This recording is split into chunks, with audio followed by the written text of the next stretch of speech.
नमस्कार, आप देख रहे हैं दुनिया की खबर। मैं हूं शुभी मिश्रा आपके साथ। अमेरिका में किराना के सामानों की बढ़ती कीमतों ने राष्ट्रपति डोनाल्ड ट्रंप को एक बड़ा कदम उठाने पर विवश कर दिया।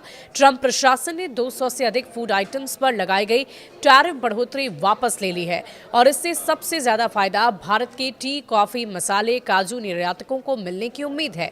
एक्सपर्ट्स का यह मानना है कि इससे भारतीय कृषि निर्यात में एक नई जान पड़ सकती है। ग्रोसरी प्राइस पर दबाव, ट्रंप को राहत देनी पड़ी। अमेरिका में लगातार बढ़ती ग्रोसरी कीमतों ने उपभोक्ता का असंतोष बढ़ा दिया है। बीफ समेत 200 से ज्यादा फूड प्रोडक्ट्स पर ट्रंप द्वारा लगाए गए अतिरिक्त शुल्क ने हालात और भी ज्यादा खराब कर दिए। यूरोप और वियतनाम जैसे देशों पर 15 से 20% ड्यूटी लगी थी, जबकि भारत पर 50% तक ट्रैफिक बढ़ाकर इसका बड़ा असर डाला गया। ऐसे में अमेरिकी मार्केट में सप्लाई बढ़ाने और दाम को काबू में रखने के लिए ट्रंप को कई प्रोडक्ट्स को टैरिफ छूट देनी पड़ गई।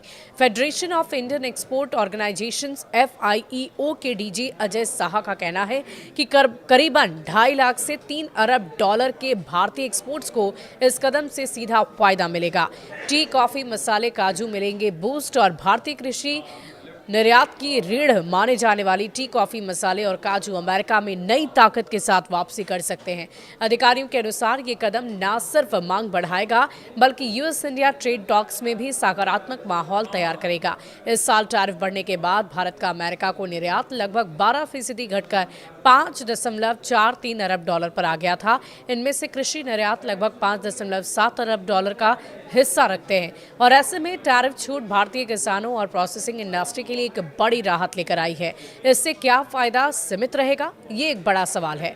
देखिए, GTR के संस्थापक अजय श्रीवास्तव के अनुसार भारत को फायदा जरूर मिलेगा, लेकिन ये बढ़त सीमित होगी। कारण ये है कि भारत का कई टैरिफ छूट प्रोडक्ट्स जैसे टमाटर, सिट्रस फ्रूट्स, खरबूजे, केले और फ्रूट जूस में कमजोर मार्केट शेयर है। लैटिन अमेरिका, अफ्रीका और आसियान देशों की इन कैटेगरी में मजबूती हिस्सेदारी है और इसीलिए वहां ज्यादा लाभ पहुंचेगा। साथ ही भारतीय एक्सपोर्ट्स की बात करें, वियतनाम और इंडोनेशिया की कड़ी स्पर्धा, बढ़ी हुई फ्रेट कॉस्ट और अमेरिकी क्वालिटी स्टैंडर्ड में भी जूझना भारत को पड़ सकता है। हालांकि चुनौतियां मौजूद है, लेकिन टैरिफ छूट भारत के लिए एक बड़ा अवसर लेकर आई है। एक्सपोर्टर्स का मानना है कि राहत शुरुआत है। असली सफलता तभी मिलेगी जब भारत लॉजिस्टिक्स मजबूत करे, वैल्यू एडेड प्रोडक्ट्स बढ़ाए। अमेरिकी बाजार में प्रीमियम और स्पेशलिटी कैटेगरी तेजी से बढ़ रही है। विशेषज्ञों का कहना है कि भारत अगर इन उच्च गुणवत्ता वाले सेगमेंट में आक्रामक रणनीति अपनाता है तो लंबे वक्त तक मजबूत बढ़त हासिल कर सकता है।